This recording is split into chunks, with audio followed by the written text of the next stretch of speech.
ذکاوت حص کا ابھی تک نہیں بتایا، کافی دفعہ کہہ چکا ہوں۔ تو چلیں ابھی بتا دیتے ہیں آپ کو نسخہ ذکاوت حص کے لیے۔ بڑا شاندار نسخہ ہے یہ، اگر آپ استعمال کریں انشاءاللہ تعالی مستفید ہوں گے آپ اس سے۔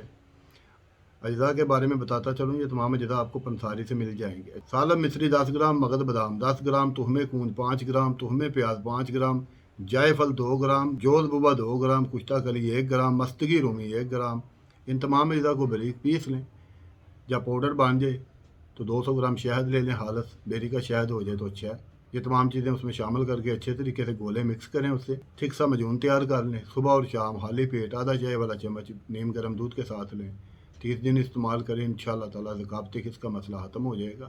تفصیل میں جا کے ذکاوت حص کے بارے میں نہیں میں آپ کو بتا سکتا، کیونکہ یوٹیوب پہ، ٹک ٹاک پہ، فیس بک پہ کچھ چیزوں کا خیال رکھنا پڑتا ہے۔ تو ذکاوت حص بہت سارے لوگ جانتے ہیں کہ یہ کس مرض کو کہتے ہیں۔ انشاءاللہ تعالی آپ مستفید ہوں گے، ضرور استعمال کریں اسے۔ دعاؤں میں یاد رکھیں۔ اللہ حافظ۔